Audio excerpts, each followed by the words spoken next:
President Cyril Ramaphosa will be facing an enormous task when he takes to the podium tomorrow night to address the nation. Among other things, the president is expected to provide solutions that will address the persistent socio-economic crisis, which has resulted in high levels of poverty, of inequality and unemployment. The recent report on the July uprisings has highlighted the lack of service delivery and social tensions as some of the causes that powered the rampant opportunistic looting that shocked the country. Now, the report made a case for an urgent need to build an equal, inclusive and just society.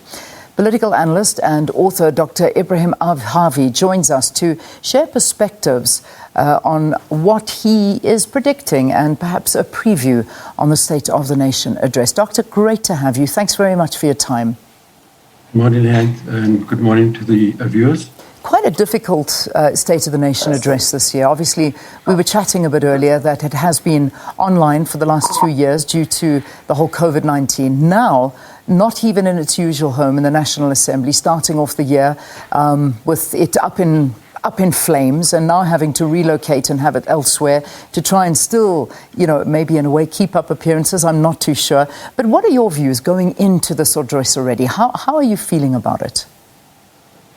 Well, there are a number of things to be said. Firstly, there are many indications of the extent of this crisis, but isn't it very interesting that the State of the Nation address is being delivered not in the National Assembly in Parliament, but elsewhere as a result of the burnings in Parliament? Let's also remember there's been a lot of dramatic developments, a lot of strategic installations and buildings have been, there's been fires in a number of places, so it's not just in Parliament. But, I know the president fairly well, worked with him in COSATU. I can tell you now, right now, I don't envy him at all. This is no doubt the most difficult and challenging State of the Nation address ever delivered in post-apartheid South Africa. He has to deal and respond to so many crisis issues that I can just imagine, not that he's nervous, but what to tell the nation, and especially besides a diagnosis of the crisis, more importantly, people, that is a reflection of how deep the socio-economic crisis is. They want solutions. They want to hear what Cyril is going to tell the country in tomorrow evening State of the Nation address. How do we deal and tackle the worst unemployment crisis alongside the very worst socio-economic crisis, without a shred of doubt? I say ever. I'm included in the apartheid era. You just need to walk through the black townships to see it is an unmitigated mess. Everything is falling apart. Yeah. So what he says to the country, in the State of a Nation address would be very interesting. But I can tell you that what he'll need to do, a couple of things which are big points that he'll need to make. Otherwise, already there's a lot of cynicism about his leadership. That he lacks resolve, decisive resolve to deal with corruption and many things. So what he should be doing with the State of Nation is to turn things around and to leave people with the impression that we have a different Ramaphosa, we're going to have a different future, and he must state very clearly, in no uncertain terms, what steps he intends taking. I can tell you what are some of the big points. You see, in March, the distress relief grant ends. And you can see Labour and broader civil society saying that not only is it incumbent upon him, because you must remember the July riots last year and the report, there's a lot of factionalism at place there, but they could exploit this terrible socio-economic crisis, and they did it for political purposes. So addressing and the social relief grant, if it's extended and it paves the way for a basic income grant, which should do and which stakeholders are calling for, will be a big, I think, positive indication, to attenuate. That's all it can do, this deep, unprecedented social crisis we have. Yeah. Another very big point, which the report of last year's July riots indicates, a fundamental review of the intelligence and security agencies in the country is required. They can't still, for example, explain clearly what has happened this year. I mean, he was delivering the January 8th statement, the electricity failed, and the police, they suspected foul play. And then you see, I mean, Tutu must be turning in his grave really at this moment. There is church, also an attack in the past day or two on the church, you know. Yeah. So there's a lot of things, and I'll tell you my own sense is that in the final analysis, while you must not jump to conclusions, it has strong indications of being manifestations of this factionalist war in the ANC at the moment. I suppose, I mean, everything you're saying, it's very hard not to point it in that direction, because there is so much happening behind the scenes. And I mean, there have been analysts that have predicted these fires. There have been people that have spoken to the fact that, you know, South Africa is in a very, very dire situation. Now, when we turn on the TV tomorrow night, how much can we honestly expect? I mean, you know, what really gets to me glaringly is that every single year as we preview the SONA, we say that this is going to be one of the most difficult, if the most difficult. We're facing unemployment levels we've never seen, inequality levels we've never ever seen, devastation we've never ever seen. And here we are again emphasizing it in 2022. It just appears that the situation gets worse and worse every single year with no solutions. Do you believe that he may offer us a solution tomorrow night? You know, Leanne, as I indicated, I mean, there's so much to be said. He's sitting with the SONA Commission of Inquiry report. You know, that's going to require very decisive action, not only from him, but the NPA and the other law enforcement agencies. It is the most difficult moment ever in post-apartheid South Africa. And that's why I say I sympathize with him. And I can just imagine the anguish he's sitting with right now about whoever writes that speech and what it consists of. And to what extent, no doubt, you've hit it on the head, the nail on the head when you say that every SONA seems to be getting worse, and we say that we hope that things change, and in the ensuing year it deepens instead the crisis. That is where we are, and in fact the world at large. It's important to see what's happening, especially in the wake of the devastating consequences of COVID-19 around the globe. South Africa is right now, it's better you make even if it's a gravely diagnosis, but a true reflection so that you know where you are at and what is required. Cyril couldn't have imagined. I mean, just look how this year started for the ANC. Just look at it. It couldn't have started for the ruling party worse than it had in this year. And already it was on the back of an unprecedented crisis. And then to crown it all, and look where the State of the Nation address is being held. It's very important, you know, which captures the depth of this crisis. And as I indicated, there are only a couple of things that Cyril can do. A big thing really is to say something about getting to grips with the worst unemployment crisis ever. Yeah.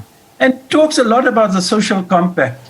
He keeps on talking, and the social compact has failed to deliver. And even this recovery plan of his, I mean, all the plans and projects that they have put in place has been, you know, much has been left to be desired from what it has failed largely, if one speaks the truth. So, as I said, the unemployment crisis, the tightening up of security, and at least just to cushion this terrible crisis, you know, to extend the social relief grant, distress grant that has helped a lot. Yeah, but you know, more than that, if you can give a bit of more flesh to this social compact, which institutionally everybody is saying is the way to go, and yet they've been unable to define coherently and clearly what the social compact will do, what its program of action will be. And so for years, we've been having this without any delivery of tangible results. Yeah. I want to just take a look at where we are as a country. And many people agree, and I think we can, especially from what you've been saying, from what we've been seeing happening, is that the country is at a crossroads and something dramatic needs to happen. It really does. Because, and I'll ask you to perhaps talk to us about what is at stake if things continue in the trajectory they are. I mean, if we look at the report of the tragic civil unrest, which you've been referring to and we've been talking about, which this, of course, comes on the backdrop of. This was witnessed by the country where South Africa is faced with an absolute national crisis. It really is. My question is also, is the ANC and the president, are they the right people to turn this around? Because it just feels like the infighting within the ANC is what is burning the country. No, I mean, without any shred of doubt, you know, and I'd beg to differ with any analyst or commentators. You know, the ANC's got such an incredible crisis. It's, I mean, the answer to your question, but, you know, it depends on electoral results. The ANC is not the party, far from it, to govern and even take South Africa out of this unprecedented crisis. You know why? It's a big part of that crisis. And I'll tell you what difficulty Cyril is sitting with right now is this terrible, you know, devastating, debilitating crisis within the ANC. It's a factionalist crisis, expressions of which I believe you can see in some dramatic developments last year, July riots, and this year. The first, in fact, you know, to be honest with you, the first big requirement for the ANC, as destabilized and ravaged it is with its own internal contradictions, is some greater unity within the ruling party. Without which, how are you going to take South Africa out of this crisis and the ANC itself? And you know what? The factionalist crisis seems to be worsening by the day. There is so much at stake. Now, I'll tell you something. There are no commentators and analysts who have drawn the conclusion. And as dangerous as it is, believe me, it can happen. It can happen once you have the state security and intelligence is riven by a crisis as deep as it is at the moment. Don't exclude the possibility when things really get bad, you have an attempted coup d'etat in this country. You know, fed by, you know, some of the factions in the ANC. You can see how they pulled off definitely they were behind I believe, July riots last year. I think it will be premature and it will be put down. But I'm telling you, I do not exclude the possibility of the crisis becoming so grave and serious that you have an attempted military takeover in this country. And it seems far-fetched and ludicrous, perhaps. But really, you know, I think, and don't forget the far right wing. Look at the preparations. Look at what's going on the farms. A lot of these people are preparing themselves for a war in this country. Do you know that?